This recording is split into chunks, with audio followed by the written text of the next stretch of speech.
नमस्कार, आप सभी को। एविडेंस पे हमारी लगातार चर्चा चल रही है। चर्चा के उसी दौर में हम आज बात करने वाले हैं आर बनाम रिचर्डसन के केस पर।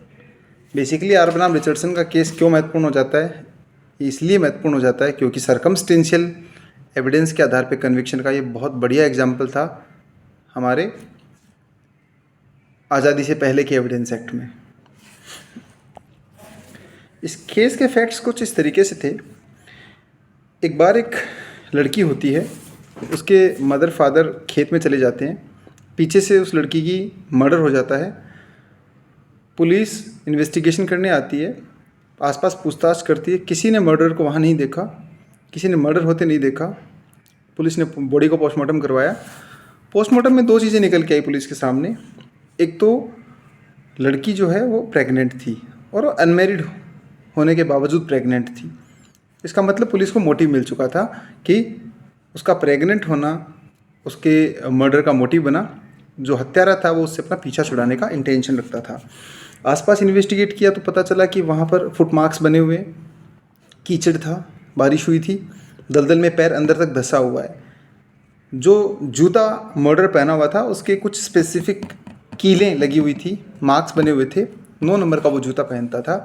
पुलिस ने इन सब चीज़ों को अपने माइंड में रख के इन्वेस्टिगेशन स्टार्ट किया और ये सोचकर कि मर्डरर डेफिनेटली उसके फ्यूनरल में आएगा, इसलिए कि पुलिस उस पर डाउट ना करे, पुलिस शाम को वहाँ पहुँच गई जहाँ फ्यूनरल होना था। At the time of funeral बहुत सारे लोग वहाँ पर आए, मर्डरर भी आया था। पुलिस ने सबके फुटप्रिंट्स ले लिए। उन फुटप्रिंट्स में पुलिस को 3 लोगों के नाम ऐसे मिले जिनके जो फुट साइज़ है, ठीक है, शू का जो साइज़ था वो उसी साइज़ के सिमिलर था जो मर्डर में यूज़ हुआ, लेकिन 2 में कीलें नहीं लगी हुई थी। सिर्फ एक जूते का निशान ऐसा था जिसमें कीलें भी लगी हुई थी और वो उसी नंबर का भी था। उस व्यक्ति का नाम रिचर्डसन था। पुलिस ने उससे पूछा कि वो मर्डर के टाइम पर कहाँ था। उसने कहा मैं अपनी फैक्ट्री में था। पुलिस फैक्ट्री गई, पूछताछ करती है। पूछताछ में पुलिस को पता चला कि ये सारे दिन फैक्ट्री में ही था, लेकिन एक मज़दूर ने कहा कि ये कल दोपहर को 12:30 बजे थोड़ी देर के लिए गया था कि मैं अभी लौट के आता हूँ। पुलिस ने रिचर्डसन से और पूछताछ की। उसके मुंह पर निशान थे खरोंचों के। उसको पूछा ये खरोंचे कैसे लगी, तो कहा मैं कल बेर खाने के लिए झाड़ी पे चढ़ गया था, तो झाड़ी से मैं नीचे गिरा तो लग गई। उसके बॉडी पे ब्लड भी लगा हुआ था। जब ब्लड के बारे में क्वेश्चन किया तो पता चला कि ब्लड जो है वो कुछ लोग घोड़े का खून निकाल रहे थे, इसलिए मैंने उनकी मदद की थी, तो वहाँ घोड़े का खून लग गया। पुलिस ने उनसे पूछा कि क्या इसने मदद की थी। उन्होंने कहा घोड़े का खून तो हमने निकाला, लेकिन ये आदमी हमारे आसपास भी नहीं था कि इसको खून लगे। पुलिस ने डाउट हुआ, आसपास पता किया, उसके घर का सर्च किया तो वो उसके शॉक्स मिल गए जिसमें वो मिट्टी लगी हुई थी कीचड़ की। जूते बरामद हो चुके थे जिसमें कीलें ऑलरेडी लगी हुई थी। अब पुलिस ने जब थोड़ा सख्ती से पूछा तो एक व्यक्ति ने बताया कि ये लोहार के पास गया था मिलने। लोहार के पास जाके पुलिस ने पूछा कि ये क्यों आया था, तो कि इसने कहा एक चाकू खरीदा था, ठीक है, कि ये कोई काम करने वाला है। जितने टाइम वो कंपनी से गायब रहा, मर्डर उसी टाइम में हुआ है और इतना टाइम सफिशिएंट था किसी भी व्यक्ति का मर्डर करने के लिए। जब पुलिस ने अड़ोस पड़ोस में पूछा, उसकी तायद की, तो अड़ोस पड़ोस में एक लोगों ने बताया कि उसने एक आदमी को बहुत तेज़ी से उसके घर से जाते हुए देखा था, वापस जाते हुए, लेकिन मर्डर करने के लिए जाते हुए किसी ने नहीं देखा था।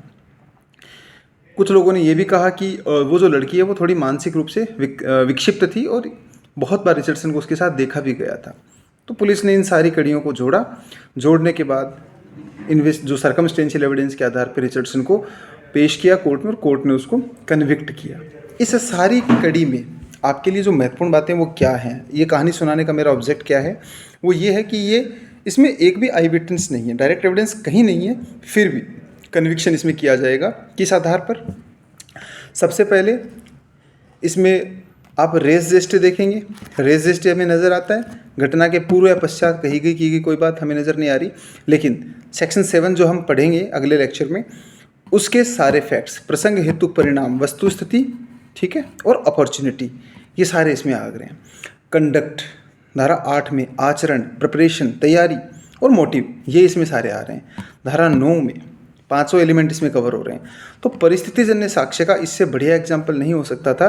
इसलिए ये जब भी आपसे क्वेश्चन पूछा जाए कि क्या परिस्थितिजन्य साक्ष्य के आधार पर कन्विक्शन हो सकता है, हाँ किया जा सकता है। आर बनाम रिचर्डसन का केस इसमें फेमस केस है। इसके साथ हम बात करते हैं अब धारा 7 की। सेक्शन 7 किस बारे में बात करता है? ऐसे फैक्ट्स जो रेलेवेंट फैक्ट के या फैक्ट इन इशू के, 5 पॉइंट याद करने हैं आप लोगों को। नंबर 1 ओकेजन है, जिसको हम प्रसंग कहते हैं। नंबर 2 कॉज है। नंबर 3 इफेक्ट है। नंबर 4 वस्तु स्थिति है, ठीक है, स्टेट ऑफ थिंग है। और लास्ट कहता है अपॉर्चुनिटी है। कैसे? प्रसंग क्या होता है? प्रसंग होता है वो कारण जिसके कारण कोई घटना घटती है। जैसे एक व्यक्ति बहुत सारा पैसा लेकर एक भीड़ भरी जगह में जाता है और कहता है कि उसके पास इतने सारे पैसे हैं, और बाद में उस व्यक्ति के साथ लूट की घटना हो जाती है तो उसका वो पैसे दिखाना क्या हो गया? उसका कॉज है। लेकिन पैसे उसके पास होने का जो फैक्ट है, उसके पास पैसे होने का फैक्ट क्या बन जाएगा? ओकेजन बनेगा। क्योंकि उसके पास अगर पैसा नहीं होता तो उसको कोई नहीं लूटता, ठीक है। तो वो चीज़ जो किसी घटना को अट्रैक्ट करती है, जैसे रिचर्डसन के केस में उस लड़की का प्रेग्नेंट होना ओकेजन भी है और मोटिव भी है, ठीक है। ओकेजन प्रसंग बना उनके बीच जो रिलेशन थे, वो उस रिलेशन से पीछा छुड़ाने की आशा से उसको मारने का इरादा रखता था। तो मोटिव था पीछा छुड़ाना, और उसका प्रेग्नेंट होना उसका क्या था? ओकेजन था, अवसर था, ठीक है। ऐसे ही कॉज क्या होता है? कॉज होता है किसी घटना का डायरेक्ट रीजन। जैसे हम देखें CRPC 174 पढ़ा आप लोगों ने, जिसमें लिखा है कि एक डेड बॉडी पड़ी मिलती है, पुलिस जाएगी इंक्वेस्ट करने, ठीक है, और वो उस मृत्यु के दृश्यमान कारणों की जांच करेगी जो देखने से नज़र आते हैं कि व्यक्ति की डेथ कैसे हुई होगी। तो वो जो कारण बनाता है ना, इसके शरीर पे चोटों के निशान है, इसके शरीर में शार्प वेपन से डीप एक वाउंड बना हुआ है, इसका गला काट दिया गया है, इसके गले को दबाया गया है, इसको ऑक्सीजन हटाई गई है, जो भी रीज़न उसको दिखने में देखने से जो नज़र आता है वो उसका सीधा संबंध होता है। जैसे हम देखेंगे कि चामुंडा माता मंदिर में भगदड़ मच गई। भगदड़ क्यों मची? ये कारण ढूंढा जाता है। तो जब किसी घटना का कारण ढूंढना हो ना, इंक्वायरी होती है। प्लेन क्यों गिरा, ट्रेन क्यों एक्सीडेंट हुई, ठीक है, भगदड़ क्यों मची, अग्निकांड क्यों हुआ, ये सब कॉज की तलाश में होता है। तो किसी घटना का डायरेक्ट रीज़न, कॉजन्स कोजा, कार्य कारण संबंध हो, ठीक है। जैसे गोली लगने से कोई व्यक्ति मरा, तो उसकी मृत्यु गोली दिल में लगने से हुई है, जिससे उसकी ब्लीडिंग हो गई, ये उसका कॉज है। मृत्यु का कारण है गोली से शरीर से अत्यधिक रक्तस्राव होना, लेकिन मारने वाले का मोटिव कुछ और हो सकता है।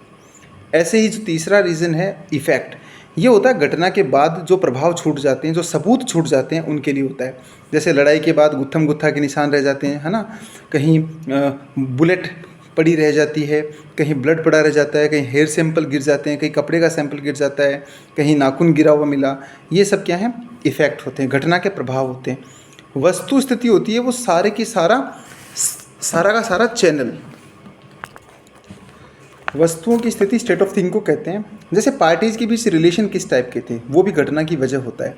जैसे एक आदमी का एक्स्ट्रा मैरिटल अफेयर्स चल रहा है और उसकी पत्नी की डेथ हो जाती है, तो उसका एक्स्ट्रा मैरिटल अफेयर होना डायरेक्टली हमें एक इंडिकेट करता है कि ये आदमी अपनी वाइफ से पीछा छुड़ाना चाहता था, इसलिए इसने ऐसी घटना कारित की है, ठीक है। तो उनके जो रिलेशंस हैं, बहुत सारे केसेस में बहुत हेल्प करता है पुलिस को इन्वेस्टिगेट करने में कि उनके आपस के रिलेशन कैसे चल रहे थे। और लास्ट पॉइंट हमारा रहेगा अपॉर्चुनिटी का, अवसर का। अवसर होता है दो तरीके से। एक्यूज्ड को अवसर कब मिला, घटना करने का अवसर कब मिला, ठीक है, दो चीज़ें।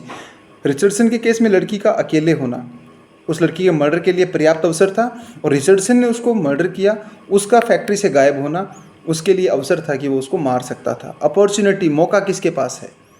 जैसे आर बनाम डोनेलन का एक केस आता है, उसमें एक दवाई की जगह जहर पी लेता है। तो किसको पता था कि ये आदमी इस समय पर दवाई लेता है जो जहर को उससे रिप्लेस कर सकता था? जिसको पता था उसी के पास ये अपॉर्चुनिटी थी कि वो उस जहर को वहाँ से रिप्लेस कर सकता था। इस प्रकार से हम कह सकते हैं धारा 7 में 5 तथ्यों की सुसंगति रेलेवेंसी है। नंबर 1, वे तथ्य जो विवादक तथ्य हैं, सुसंगत तथ्यों के प्रसंग, हेतु या परिणाम हैं, या जो उस वस्तु स्थिति को गठित करते हैं जिसमें वे घटित हुए, या जिसने उस संव्यवहार को घटने का अवसर प्रदान किया। धारा 6 हम पहले ही देख चुके हैं, रेस जेस्टे, वे तथ्य जो विवादक न होते हुए विवादक तथ्यों से इस प्रकार समझ सकते हैं कि वे एक ही संव्यवहार के भाग हैं, चाहे वे उसी समय और स्थान पर या विभिन्न समय और स्थान पर घटित क्यों न हुए हों। एग्जाम्पल देख लो आप, धारा 7 के जो दृष्टांत हैं, क्या कैने खे को लूटा, ये फैक्ट कि लूट से थोड़ी देर पहले वो कुछ धन लेकर एक मेले में गया था और लोगों को उसने मेले में धन दिखाया था, तो ये फैक्ट कि उसके पास धन है रेलेवेंट फैक्ट है। प्रश्न ये कि क्या ए ने बी का मर्डर किया, जहाँ मर्डर हुआ वहाँ पर आपस में फाइटिंग के कुछ मार्क्स बने हुए हैं, रेलेवेंट फैक्ट है। क्वेश्चन ये कि क्या ए ने बी को पॉइजन दिया, जहर से जो लक्षण जो सिम्टम आते हैं वो सिम्टम और उसके हेल्थ की जो स्थिति है वो, और किसको जहर देने की अपॉर्चुनिटी थी, ये सारे रेलेवेंट फैक्ट होंगे।